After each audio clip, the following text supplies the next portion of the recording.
성장한 사람만이 섬길 수 있습니다. 세상에서는 섬기는 자는 낮고 섬김을 받는 자는 높은 위치에 있는 것으로 생각합니다. 그러나 하나님 나라에서는 반대입니다. 섬기는 자가 큰 자이고 섬김을 받는 자가 작은 자입니다. 부모와 자녀, 선생님과 학생의 관계에서 누가 큽니까? 누가 섬기는 자입니까? 부모와 선생님이 크지만 많은 시간 자녀들을 섬깁니다. 섬기는 일은 아무나 할 수 있는 것이 아닙니다. 또한 섬기는 일은 하찮은 것이 아닙니다. 하나님에게 있어서 섬기는 일은 부르심이 있어야 합니다. 섬기는 일은 성숙하고 성장하고 능력이 있어야 할 수 있습니다. 장성하지 않으면 섬길 수 없습니다. 한 사람이 성장하기 위해서 20년 이상 자신의 삶을 내어주고 수고하고 헌신하는 노력들이 필요합니다. 한 사람의 성장을 위해서 수십 년을 수고한다는 것은 쉽게 할 수 없는 일입니다. 돈을 주는 것은 오히려 쉬운 일입니다. 학교에 보내는 일은 오히려 쉬운 일입니다. 누가 나를 위해서 수십 년 동안 희생하겠습니까? 성장하지 않으면 섬길 수 없습니다. 하나님이 아무리 놀라운 계획을 가지셨다 할지라도 영적 아기는 아무 일도 할 수 없습니다. 영적 아기는 돌봄을 받아야 할 처지에 있는 사람입니다. 아기에게 뭔가를 요구하고 바라는 것은 무리입니다. 3개월짜리 아기에게 청소하고 밥하라고 하면 사람 볼 줄 모르는 것입니다. 3개월짜리 아기는 지금 돌봄을 받아야 할 때입니다. 섬김이 없으면 성장할 수 없습니다. 나도 성장할 수 없고 다른 사람도 성장할 수 없습니다. 부모의 섬김이 없으면 아이는 성장할 수 없고 바로 자랄 수 없습니다. 선생님의 섬김이 없으면 학생은 배울 수 없고 지식을 쌓을 수 없습니다. 지도자의 섬김이 없으면 올바른 인도함을 받지 못합니다. 섬김은 쉽지 않고 많은 수고와 헌신이 필요하기 때문에 사람들은 섬김을 선택하지 않습니다. 많은 시간의 노력과 수고와 인내와 재정을 투자해야 합니다. 한 사람을 성장시키기 위해 20년 이상이 소요됩니다.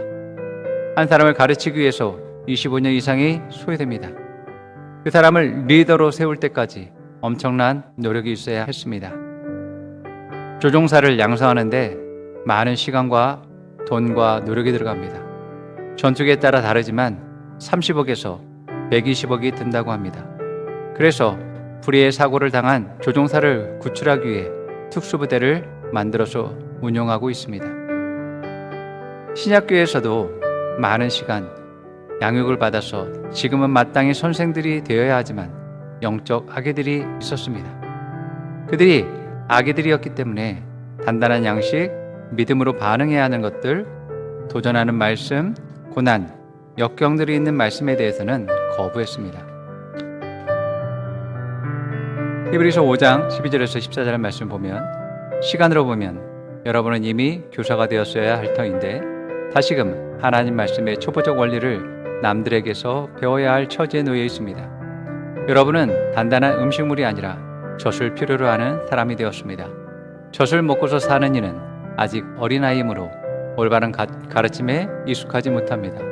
그러나 단단한 음식물은 장성한 사람들의 것입니다.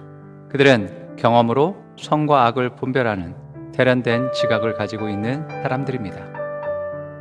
하나님의 일, 사명, 부르심은 다른 사람을 섬기는 일들입니다. 섬기는 일들을 감당하기 위해서는 성장해야만 할 수 있습니다. 성장하고자 하는 사람은 자세와 태도가 중요합니다. 반대로 마귀는 섬기지 못하는 이유를 줍니다. 성장하면 마귀의 나라의 손해이기 때문입니다. 그래서 마귀는 하나님의 사람들이 성장하지 못하도록 합니다. 많은 사람들이 자신의 성장에 대해서 너무나 막연하고 모호합니다. 하나님이 계획한 성장의 밑거름은 무엇입니까? 나는 어떠한 성장을 그려야 합니까? 나는 예수님과 같은 성장을 해야 합니다. 그러기 위해서 예수님의 생명을 주셨습니다. 생명을 가졌다라는 것은 그 생명의 특성을 가지고 성장하게 되어 있도록 하셨다는 말입니다. 다만 생명이 자랄 수 있는 양식들이 지속적으로 공급되어야 합니다. 그렇기 때문에 그 그 시기에 공급되는 양식들을 나의 것으로 만들어야 합니다. 하나님이 주시는 양식을 먹으면 성장하는 것입니다. 하나님의 계획이 무엇인지, 자신의 미래는 어떻게 펼쳐질지, 어떤 성공적인 삶을 살지 염려하지 마시기 바랍니다. 이 모든 것은 하나님께서 준비하셨습니다. 내가 성장하면 하나님이 준비하신 것들은 이루어지게 되어 있습니다. 아브라함에 대한 하나님의 비전은 원대했습니다. 아브라함의 자손은 헤아릴 수 없을 정도로 번성할 것을 계획하셨습니다. 그 자손들이 땅을 정복할 것을 계획하셨습니다. 그 자손 중에 왕들이 배출될 것을 계획하셨습니다. 그 왕들 중에는 왕 중의 왕인 그리스도를 계획하셨습니다. 그러나 하나님의 비전을 받고 나서 무려 20년이 지난 지금 어느 것 하나 이루어진 것이 없습니다. 육신적으로는 소망이 모두 끊어졌습니다. 그럼에도 아브라함은 하나님 말씀에 대한 올바른 태도를 가졌습니다. 하나님 말씀에 대해서 믿음의 태도를 나타냈습니다. 이러한 연단들이 아브라함을 성장하게 하였고 결국 하나님의 뜻은 성취되어졌습니다. 우리가 해야 될 일은 올바른 태도를 보이는 것입니다. 성장하는 것을 선택하는 것입니다. 믿음을 선택하는 것입니다. 그러면 때가 되면 이루어지는 것입니다. 다른 사람을 섬기는 것은 나뿐만 아니라 모두가 성장하고 발전하고 영광에서 영광으로 나아가는 비결입니다. 예수님이 죄인들의 대속물, 종이 되었기 때문에 만왕의 왕, 만주의 주가 되신 것입니다. 102세가 된 철학자가 이렇게 말했습니다. 100년 이상 살아보니 내가 나를 위해서 한 일은 남는 게 없다는 결론을 얻었어요. 이웃과 더불어 사랑을 나누는 사람, 사회에 조금이라도 도움을 주기 위해 애쓴 사람, 정의가 무너진 사회에서 정의롭게 살려고 노력하는 사람은 인생의 마지막에도 남는 게 있어요. 내 즐거움, 내 행복이라는 건 내가 만들어서 차지하는 게 아니라 남이 만들어서 주는 거예요. 내 인생은 나를 위해 있는 것이 아니고 보답하기 위해서, 주기 위해서 있는 것 같아요.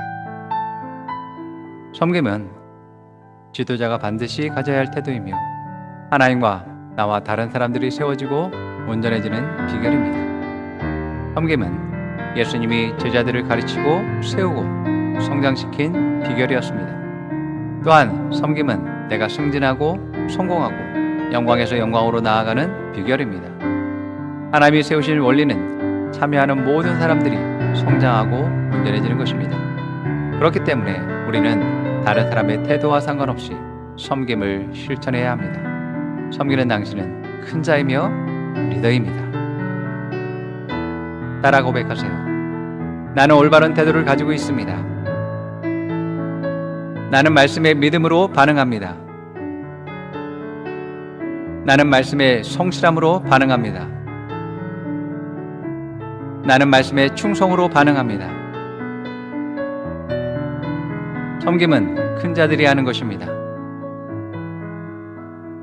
섬김은 성장한 자들이 하는 것입니다. 섬김은 믿음이 있는 자들이 하는 것입니다. 섬김은 비전이 있는 자들의 것입니다. 나는 옛사람을 부정합니다.